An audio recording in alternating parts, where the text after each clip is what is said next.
Bonjour à toutes et à tous et bienvenue sur ma chaîne. Moi c'est Fanny, je suis étudiante et je suis passionnée par le cinéma. Et dans la vidéo d'aujourd'hui, j'ai envie de vous parler de Raphaël Quenard, ses meilleurs films et courts-métrages. Raphaël Quenard, c'est un acteur que j'adore, j'ai vu au moins une vingtaine d'œuvres dans lesquelles il a joué.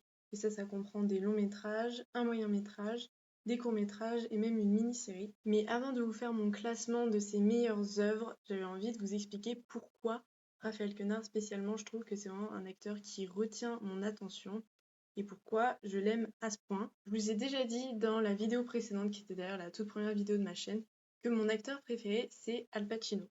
Et bien je trouve que il y a dans le regard d'acteur de Raphaël Quenard quelque chose que je retrouve dans le regard d'acteur d'Al Pacino. Pour moi, il y a une sorte de même profondeur mêlée à de la sincérité qui me touche particulièrement. Et cette chose que je vois dans le regard et d'Al Pacino et de Raphaël Quenard, c'est quelque chose que je retrouve chez aucun autre acteur ou actrice. C'est ce qui fait que je trouve que dans leur regard et donc dans leur interprétation de leur rôle, il y a un mélange de réalité et de fiction, de vrai et du faux, qui est très subtil et qui me permet, moi, de ressentir les émotions qu'ils jouent d'une façon très spéciale et qui me permet vraiment d'y croire. Et c'est cette chose dans le regard qui est très spéciale, qui me retient et qui retient mon attention. Je pense que dans le jeu comme dans la vie, l'expression de soi et de ses sentiments, ça passe beaucoup par le regard, par ce qui se passe dans les yeux. Et donc c'est pour ça que j'y accorde une importance telle. Et c'est pour ça que j'affectionne tout particulièrement le jeu d'Al Pacino et de Raphaël Quenard, parce que j'y vois une similitude. Dans cette vidéo, je vais vous parler un peu plus en détail de 4 films et 2 courts-métrages et ensuite je vous ferai une petite liste de recommandations. Le premier film dont j'ai envie de vous parler, c'est vraiment mon film préféré avec Raphaël Quenard. C'est le film Yannick réalisé par Quentin Dupieux en 2023. Dans ce film, Raphaël Quenard interprète le personnage principal qui s'appelle Yannick et qui se rend au théâtre mais n'est pas satisfait par la performance des artistes et décide donc d'interrompre le spectacle en cours pour exprimer son opinion défavorable. Dans ce film, il interprète un personnage qui est très attendrissant parce qu'il y a un côté très enfantin et un côté assez mélancolique à ce personnage. Parce que au final, dans ce film, c'est un personnage qui est confronté à son espoir déçu de vouloir passer un bon moment au théâtre. C'est un espoir déçu de passer un bon moment et de pouvoir rêver, mais ça peut symboliser aussi beaucoup de choses plus générales sur la vie. C'est un film qui parle du métier d'acteur, évidemment, métier d'acteur au théâtre, mais également au cinéma. Et au final, je pense aussi le fait d'être acteur de sa propre vie. On joue tous un rôle, on joue le rôle de notre vie. Et dans le sien, Yannick, il veut pouvoir rêver. Personnellement, j'ai trouvé ce film aussi drôle que dramatique.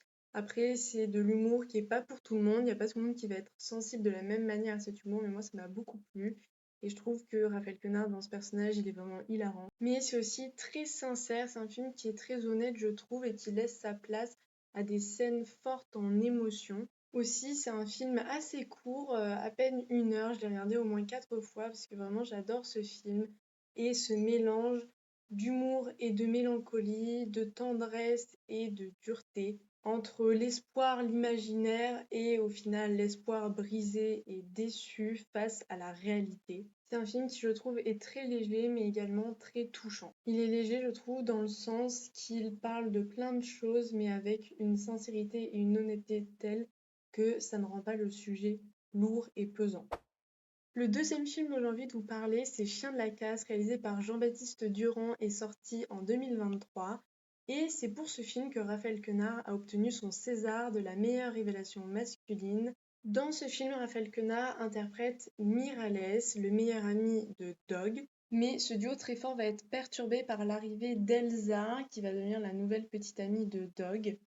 Aussi, au milieu de tout ça, il y a un véritable chien qui va jouer un rôle assez important et un rôle assez symbolique également, puisqu'entre la relation de Miralles et son meilleur ami Dog, il y a un peu une relation de dominant-dominé, même s'il y a énormément d'amour, et c'est en ça que ça se rapproche un petit peu de la relation entre un maître et son chien. C'est énormément d'amour, énormément de volonté de protection de l'autre, mais il y a quand même une relation de dominant-dominé. Raphaël Quenard, il va donc interpréter un Miralles qui est assez dur, et qui va être un personnage beaucoup plus mature que celui qu'il a interprété dans Yannick. À l'inverse, le meilleur ami de Miralles, Dog, il va être beaucoup plus fragile et beaucoup plus soumis, on va dire. J'aime beaucoup ce film parce qu'il traite de l'amitié comme un amour qui est aussi fort et aussi profond que l'amour amoureux, et qui le traite même d'une manière à montrer qu'ils sont égaux en puissance et en sincérité, avec évidemment simplement l'attirance sexuelle en moins pour le cas de l'amitié. Et ça, c'est d'ailleurs quelque chose que le réalisateur Jean-Baptiste Durand dit souvent. Pour lui, l'amitié, c'est l'amour sans le sexe. Donc, pour lui, l'amour, il est de la même honnêteté et la même vérité dans l'amitié et dans l'amour. C'est la même puissance, la même intensité et la même signification et symbolique. Aussi, dans ce film, Raphaël Quenard, il interprète un personnage qui vient d'un milieu plutôt défavorisé, mais qui a une culture très très grande grâce en partie à sa mère qui est artiste, mais il lit beaucoup, il lit de la philosophie, et ça c'est très intéressant parce qu'on voit que ça le nourrit, lui, son comportement, comment il s'exprime, comment il interagit avec les autres et comment il s'approprie cette philosophie à lui-même et à ses actions. C'est ça qui le définit et qui le guide. Ce film, je l'adore parce que c'est un film déchirant sur l'amour avec un grand A, de toutes les façons qu'il puisse exister, que ce soit l'amour qu'on porte à un ami, à un amoureux, à sa mère, à son chien, à sa voisine et voisin, les gens de son village, etc. Il y a de l'amour partout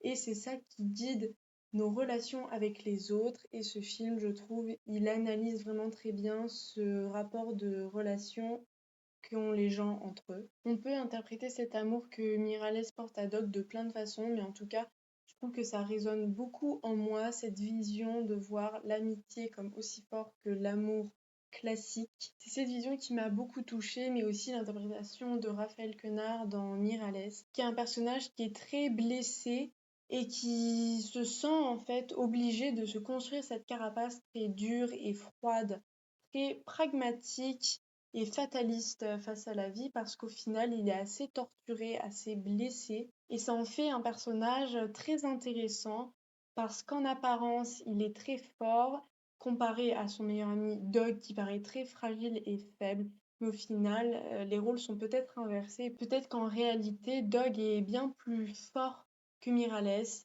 et que la relation de dominant-dominé n'est pas forcément dans le sens dans lequel on l'imagine. Et c'est aussi pour ses possibilités d'interprétation que j'aime beaucoup ce film parce qu'il est vraiment complexe et nous permet de comprendre ces personnages et d'essayer de les comprendre aussi également. Il nous donne ce qu'il faut pour pouvoir faire ce travail-là.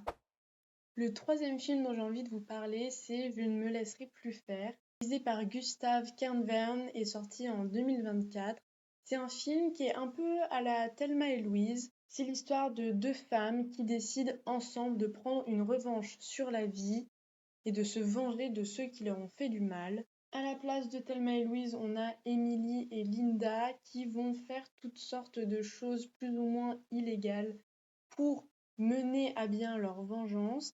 Et c'est Raphaël Quenard qui va jouer le rôle du policier qui va être un petit peu à leur trousse, puisqu'il enquête sur ces actes illégaux qu'elles ont réalisés. Raphaël Quenard, il interprète un personnage qui est très complexe et profond dans ce film. C'est un personnage qui est vraiment brisé par la vie et par ce qui lui est arrivé quand il était plus jeune. Ce film, c'est un film qui parle évidemment de vengeance et du fait de se faire justice soi-même, mais c'est avant tout un film très drôle, un film qui se regarde avec plaisir même s'il traite de sujets très durs et qui donne lieu à des scènes très dures également. Ça reste malgré tout un film qui est agréable à voir. C'est un film qui parle de choses dures mais qui transmet avant tout un message d'espoir et de courage avec son titre Je ne me laisserai plus faire qui veut tout dire. Je pense à une scène en particulier dans le film qui est vraiment mémorable et qui m'a énormément marquée. Raphaël Quenard il va prononcer ce titre Je ne me laisserai plus faire et qui donne au film encore plus toute sa puissance et qui donne tout son sens à ce titre et à cette phrase qui est nécessaire. Il y a Emily et Linda qui mènent toute cette aventure pour se faire justice elles-mêmes et faire leur vengeance, mais aussi dire tout simplement je ne me laisserai plus faire.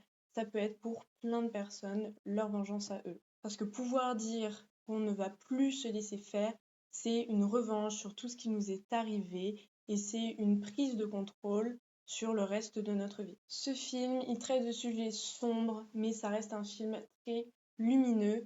Il y a des actrices qui sont exceptionnelles. Et Yolande Moreau qui joue le rôle d'Emily et Laure Calamy qui joue le rôle de Linda. Sont des actrices qui sont géniales dans leur rôle. Elles sont aussi hilarantes que justes. Et dans ce film, chaque personne est complexe à sa manière, chaque personne a sa propre histoire et qui est vraiment en accord avec leurs agissements et qui nous permet vraiment de comprendre ces personnages, de s'y attacher et c'est ça qui permet la transmission du message de manière aussi efficace et la transmission des émotions. Dans ce film, j'ai vraiment particulièrement aimé la prestation de Raphaël Quenard parce que la scène la plus mémorable et la plus tragique et la plus chargée en émotions, c'est une scène dans laquelle Raphaël Quenard joue un rôle extrêmement important. Et aussi, la scène la plus hilarante du film est avec Raphaël Quenard. Même si dans ce film, il y a énormément de scènes qui sont très très drôles. Et c'est le fait que ce film soit si drôle qui permet d'être efficace et de transmettre ce message, je ne me laisserai plus faire, qui est si important. Donc j'ai trouvé que ce parti pris était vraiment bon et c'était vraiment ça qu'il fallait faire et que ça a été vraiment très très bien fait. Ce film, voilà, c'est vraiment un message d'espoir, c'est une épopée, c'est une aventure qui est lumineuse pour se permettre justement de sortir de ces profondeurs sombres et qui empoisonnent la vie et qui permettent à ces personnages de reprendre le contrôle sur leur vie et de se donner la possibilité d'avoir une vie qui est enfin lumineuse, drôle et qui mérite d'être vécue. Alors maintenant en quatrième, je vais vous parler de deux œuvres. Ce sont deux œuvres qui ont été co-réalisées par Hugo David et Raphaël Quenard. Ces deux œuvres mettent en scène Raphaël Quenard dans le rôle principal et Raphaël Quenard interprète son propre rôle. Et ces deux œuvres sont sous la forme de faux documentaires qu'on appelle également mockumentaires en anglais. Je veux donc vous parler du court-métrage L'acteur ou la surprenante vertu de l'incompréhension ainsi que du film I Love Pérou, qui est d'ailleurs toujours au cinéma en ce moment. Donc si vous avez la possibilité, n'hésitez pas à aller le voir. Je suis allée le voir au cinéma, j'ai vraiment adoré. Ce que je ressors de ces deux œuvres, c'est vraiment la liberté et la transcendance. Il y a une liberté dans l'expression de soi, dans leur humour. Et c'est ça qui permet d'avoir une œuvre qui est légère et qui est agréable à voir malgré tout ce qu'elle aborde, parce que à la fois on pourrait croire que ça n'aborde rien, mais que aussi ça aborde tout. Et au final, c'est un peu les deux, avec dans tout cela une grande complexité. Ce que j'aime beaucoup dans ces deux œuvres, c'est quelque chose que je retrouve assez peu, en tout cas, pas avec la même ADN, ça c'est une évidence. C'est ce mélange de vrai, de faux, de réalité, de fiction, mais aussi d'humour et de sérieux, de liberté de scénario et de contrôle, de tenue et d'excès, selon qu'on parle du jeu, de la photographie, de la réalisation.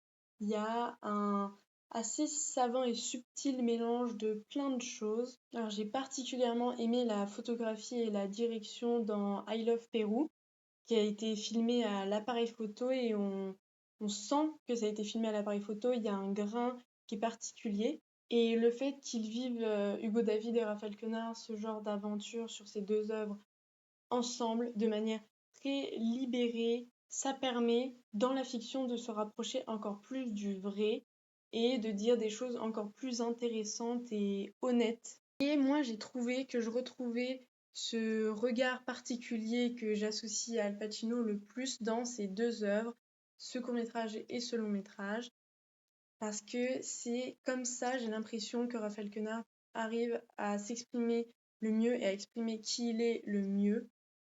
Et j'ai l'impression que la sincérité et la profondeur de son regard se rapprochent encore plus de celle que je vois dans le regard d'Al Pacino. Aussi, dans I Love Pérou, j'ai vraiment adoré la bande originale. Elle a été composée par Théodore Vibert et je trouve qu'elle est vraiment super bien. Elle s'inscrit vraiment bien dans l'univers du film. On pourrait croire que ce film et ce court-métrage, ce sont des films sur Raphaël Quenard l'acteur, mais je pense que c'est des films qui parlent de Raphaël Quenard, d'Hugo David en tant que personne, ce qu'ils pensent et leur façon de voir le monde, mais aussi et surtout la façon dont ils ont envie de le voir. C'est donc pour toutes ces raisons que j'avais envie de parler de I Love Perrault et de l'acteur ou la surprenante vertu de l'incompréhension ensemble, parce qu'ils sont, je trouve, très liés. Il y a la même ADN, même s'ils sont également extrêmement différents. Ce sont deux œuvres totalement différentes. J'avais envie d'en parler ensemble et parce que les raisons pour lesquelles j'aime ces deux œuvres sont très similaires.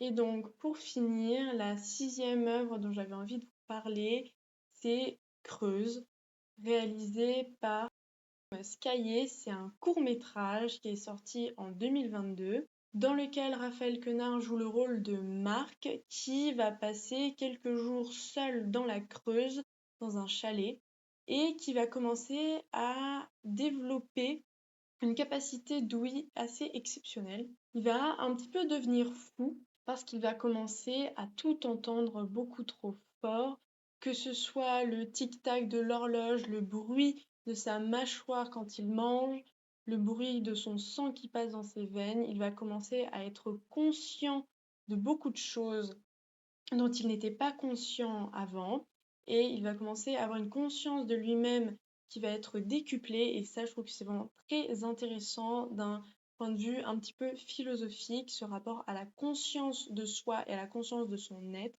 C'est en fait cette prise de conscience assez nouvelle de son existence et de son propre corps qui va le rendre fou et qui va devenir absolument insupportable. Tout ça s'est mêlé à de la solitude parce qu'il est tout seul dans la Creuse et un tempérament assez obsessionnel déjà de base. Il y a un peu une vibe à la American Psycho. Et d'ailleurs, j'ai adoré la photographie et la réalisation de ce court-métrage. C'est vraiment une esthétique léchée qui renforce ce côté obsessionnel et angoissant. C'est aussi un film qui joue beaucoup sur nos sens et qui est assez claustrophobique parce qu'on est dans ce chalet, on se sent enfermé, même si malgré tout le film se passe dans la Creuse, donc on est sur des espaces ouverts, on est dans la nature, on est dans des beaux paysages, mais il y a quand même ce sentiment de captivité. Et ça en devient très vite viscéral puisque c'est lié à nos sens et à notre conscience de nous-mêmes, des choses qui parlent à tout le monde. Et je trouve que Raphaël Quenard, il joue cette angoisse vraiment extrêmement bien et ça permet de comprendre cette angoisse et de la ressentir nous aussi. Et donc, j'ai adoré ce court-métrage, vraiment, je l'ai trouvé super. Maintenant, j'ai envie de vous faire une liste de recommandations en un peu plus bref d'autres œuvres de Raphaël Quenard que j'ai adorées et que je vous conseille de voir. Tout d'abord, le film L'attachement qui est sorti en tout début d'année, réalisé par Karine Tardieu. C'est un film qui est magnifique, qui est extrêmement touchant. Raphaël Quenard, il a un rôle un petit peu plus discret dans ce film-là, mais vraiment, je vous conseille de le voir. Rien que pour le personnage du petit garçon qui est extrêmement bien joué par César Botti, qui n'a que 7 ans lors du tournage et qui délivre une interprétation de son tout jeune personnage extrêmement bien et de manière extrêmement touchante. Et c'est vraiment un très beau film sur les choses qui nous lient, qu'il y a entre les personnes qu'on aime. Je vous conseille également de regarder le moyen-métrage Les Mauvais Garçons, réalisé par Élie Girard, qui sonne un petit peu comme un conte, comme une fable sur l'amitié qui mêle trois jeunes hommes, amitié qui date depuis le lycée et on va voir comment elle évolue maintenant que ce sont des adultes qui vont commencer à avoir chacun leur propre vie. Et donc j'ai trouvé ça super intéressant, je vous le conseille. Si vous avez Netflix, n'hésitez pas à regarder. Réalisé par Jérémy Rosan, c'est vraiment un film qui est super fun, qui est super divertissant. J'ai adoré. Et pour finir, je vous conseille la super mini-série historique, politique, mais surtout très haletante, Citoyen clandestin, réalisée par Laetitia Masson, est sortie en 2024. C'est vraiment une série d'une grande qualité et j'ai adoré l'interprétation de Raphaël Quenard dans cette série. J'avais envie de terminer cette vidéo en vous disant quelques mots sur le livre de Raphaël Quenard, Clamsé à Tataouine, qui est sorti en mai dernier. Je l'ai acheté, je l'ai lu et je l'ai trouvé très intéressant. Comme vous pouvez voir, je l'ai pas mal annoté. j'ai annoté des passages que je trouvais intéressants, que je trouvais drôles, que je trouvais pertinents. C'est un livre qui aborde plein de sujets, qui décrit la société et plein de personnages. C'est hyper intéressant, c'est très drôle, il y a beaucoup d'humour noir, c'est pas de l'humour pour tout le monde, mais moi j'ai trouvé ça très drôle. C'est aussi un super livre si vous voulez apprendre de nouveaux mots de vocabulaire, parce que Raphaël Quenard, il a un vocabulaire très précis et parfois étonnant, donc j'ai appris pas mal de nouveaux mots en lisant ce livre. C'est vraiment intéressant parce que dans ce livre, Raphaël Quenard, il a vraiment une plume qui est à lui, on sent que c'est du Raphaël Quenard et c'est très agréable, je trouve, parce que c'est un livre qui change. Je vous conseille donc de lire son livre que moi j'ai beaucoup aimé, j'ai passé un bon moment en lisant ce livre. C'était tout pour cette vidéo sur Raphaël Quenard, ses meilleurs films et courts-métrages. J'espère que ça vous a plu, que je vous ai donné envie de voir ou revoir ses œuvres. Et on se retrouve très bientôt dans une prochaine vidéo.